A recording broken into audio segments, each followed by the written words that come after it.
Hello and welcome to this module on weather and aviation safety. So today we're going to explore why understanding weather is so important for pilots, and we're going to talk about the key weather concept pilots need to know and how weather affects decision making before and during a flight. A lesson on weather for actual training could take an entire day, even more. So this is a very summarized presentation just so you get an idea of the main concepts that you will look into in your training to see if it's something that you're interested in. So why weather matters in aviation? Weather knowledge is critical for every pilot. Weather affects flight safety, efficiency, and passenger comfort during all phases of flight.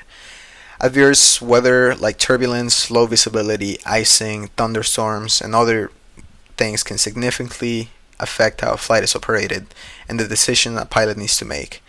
Other even worse scenarios like snowstorms, fog, thunderstorms often cause delays, diversions, and extra costs for airlines and passengers, which shows why accurate weather forecasting and understanding is essential for pilots.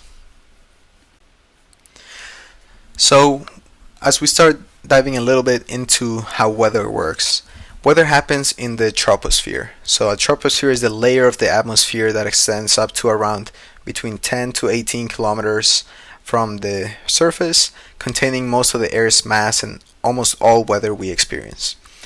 So the main concept that I want you to understand is that weather is caused by the uneven heating of the Earth, right, which then creates air movement, moisture, pressure, and temperature changes. As pilots, we have some terms that we like to use, like METAR and TAF. So METAR stands for Meteorological Aerodrome Report, and it provides current weather report at airports. TAF stands for Terminal Aerodrome Forecast and gives weather forecasts for airports typically for around 24 to 30 hours. Visibility and ceiling are also essential terms as they determine flight safety and rules pilots must follow. Visibility is how far you can see ahead in the atmosphere. It is measured in statute miles in the US. Good visibility means you can see far ahead, which is essential for seeing other aircraft, obstacles, runways, and weather changes. Poor visibility can occur due to fog, rain, snow, haze, or smoke, which can make it hard to see outside of the cockpit. Ceiling refers to the lowest layer of clouds reported as broken or overcast. That means that it covers most of the sky and you wouldn't be able to go above those clouds without getting through the clouds. So it tells pilots how high they can expect to see clear sky above them. So the ceiling is measured in feet above ground level, which is also referred to as AGL. Another very important concept for pilots to understand is wind, and it's such an important concept I had to put it in a different slide. So wind is simply air moving relative to the earth and is measured by direction, which is measured in degrees between 0 and 359, and speed in knots. So wind affects takeoff, landing, fuel use, and flight planning. Another important thing to understand about wind are crosswinds. So crosswinds challenge pilots during takeoff and landing and requires specific techniques like using rudder control, which we talked about yawing the plane, and ailerons to stay aligned with the runway and prevent the wind from blowing a plane to somewhere that you don't want the plane to be.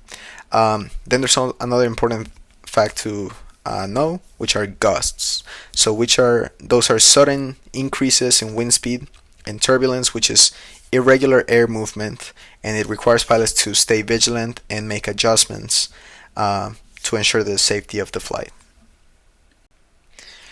Another important concept is precipitation, which can come in different types.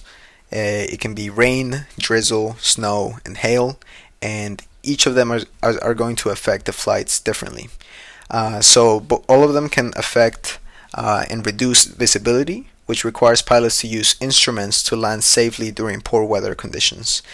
Precipitation also affects runway conditions, which is important to note. So for example, wet, icy, or snow-covered runways are going to reduce friction, which is going to affect the braking control during landings and takeoffs, and is going to require pilots to plan ahead for longer stopping distances and slower taxi speeds. So now looking back and reviewing visibility and ceiling. Visibility is how far a pilot can see.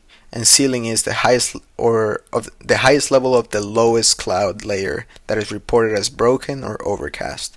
Now, fog, rain, and snow, as we talked about, can reduce visibility, and the ceiling height determines, along with the visibility, if a flight will be operated under VFR, which is Visual Flight Rules, or IFR, Instrument Flying Rules.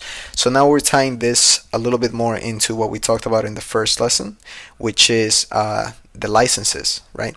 So when you will become a private pilot, you're going to be allowed to fly under Visual Flight Rules.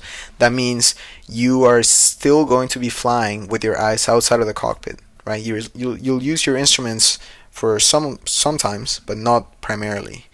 Once you become a private pilot, you can then proceed and get your instrument rating, which then will allow you to understand and use instrument flight rules to be able to navigate and fly through lower weather conditions.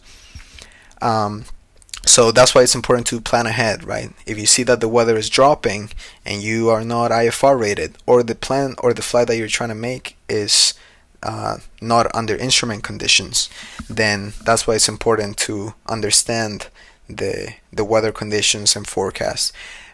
Same idea if you're a private pilot, you want to be able to understand, even if you take off in Visual Flight Rules, the weather could deteriorate and it turns into Instrument Flight Rules, which then can be very dangerous if you're not ready for that, or you're not instrument rated or capable of flying in those conditions. Okay, so now here I'm going to talk a little bit about possible weather hazards for pilots. Now it's also important to note that even though I've only included 5, there's a lot more than these. But let's get started with thunderstorms. These can bring lightning, hail, and severe turbulence.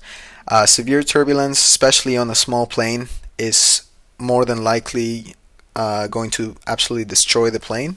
So that's something that you definitely not want to fly in a small little plane. And even on a big plane like a commercial airliner, you would still ideally not want to fly through some of that turbulence. So it's very dangerous for pilots and also not ideal for passengers. Turbulence can occur from terrain, so flying near mountains, or from rising warm air, which is convective turbulence. For example, there's a case in a movie on Netflix about the incident of a plane in Los Andes in South America that was because of mechanical or terrain turbulence. Then another very dangerous subject, the weather hazard for pilots, is icing. So icing on the aircraft can reduce lift significantly, also increase drag and affect engine performance if it ends up getting inside of the engine. So that's probably one of the most common one that people might experience. There's different types of icing levels and things of that nature, but any icing in general, if your plane is not equipped with anything to fight that icing, it can get very dangerous. Then we have wind shear, which is a rapid change in wind speed or direction, especially critical during takeoff and landing, especially if it's a wind speed, if it's a wind direction wind shear.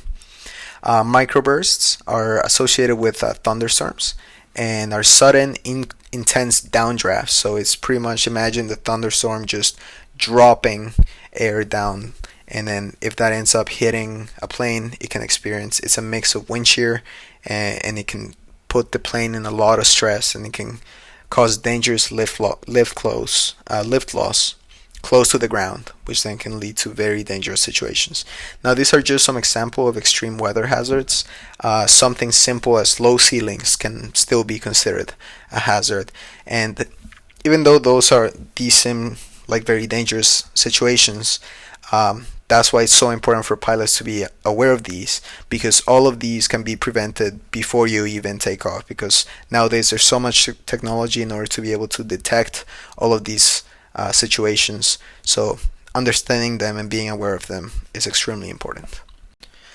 So pilots use weather reports and forecasts to plan flights safely. These are only some of the systems that the FAA provides. There's multiple others that most pilots, I would recommend them to use, and I'm sure they do, to prepare for the flights. Um, so as I talked before, the METARs provide hourly current weather data at airports, which includes wind, visibility, clouds, temperature, pressure, and it helps pilots determine and make informed decisions in the moment. TAFs give detailed weather forecasts for airports, which are valid for around 24 to 30 hours, and it lets pilots anticipate conditions before and during a flight. So pilots get weather information through ATIS, which are Automatic Terminal Information Service, or AWOS, which are Automated Weather Observing Systems. Also, they can also get them through online weather apps and other apps that in the aviation industry, and provide them with the latest updates in order for them to make accurate decisions. Another important thing to know about METARs and TAFs is that they come in blocks of information that would be very hard for someone that is not in the aviation industry to understand. So part of your training is going to be a good amount of memorization, not only in terms of weather, but in a lot of other aspects, to be able to know what each of those codes mean in order for you to be able to understand what weather is associated with those codes and things like that. Okay, so when it comes to making decisions related to weather, it's important to understand weather minimums, which are critical for pilots, especially in your training. These define safe conditions for flight based on visibility, cloud ceiling, wind limits for you personally. Even though someone might have 10,000 hours, they should still have some sort of weather limits, because weather is something that you can't really play around with. Doesn't matter how good of a confident pilot you are, there's some weather that every pilot is not going to go into, or some conditions where they wouldn't take off in. So taking those into account, aside from the legal visual flying rules or instrument flying rules or whatever rules that your airline has or flight school, is very important for you to be able to make your own decisions on what you think is going to be safe for you and that flight. So in order to make those decisions, you're going to use the METARs, the TAFs. There's also something called pilot reports, which pilots are going to make reports once they're in the air, and pilots in the air or on the ground can use that information of other pilots to then make decisions about their flights. So it's a key part of being a safe pilot, knowing when to delay, when to cancel or adjust a flight due to weather, prioritizing safety over sticking to a schedule. So a little bit of a review of what we talked about in this module. METARs are going to give you a current weather report. TAFs are going to give you a forecast. It's always important to consider weather minimums, visibility, hazard like thunderstorms, icing, crosswind components before going up and flying. A big part of aviation actually, and a big part for pilot actually happens on the ground before you even take off. And that's very important to understand. If conditions are unsafe or exceed your personal limits, it's okay to cancel, it's okay to delay, in order to ensure safety of either you and also your passengers. Thank you very much for joining me on this module on weather and aviation safety. In my opinion, understanding weather is one of the most important skills that you will develop as a pilot, which will not only help you keep yourself safe, your passengers, and your aircraft, but will also help you in your daily life in general. If you have any questions or you want to learn more or you have any feedbacks, please reach out to me anytime at info@futurewings.space. Thank you very much.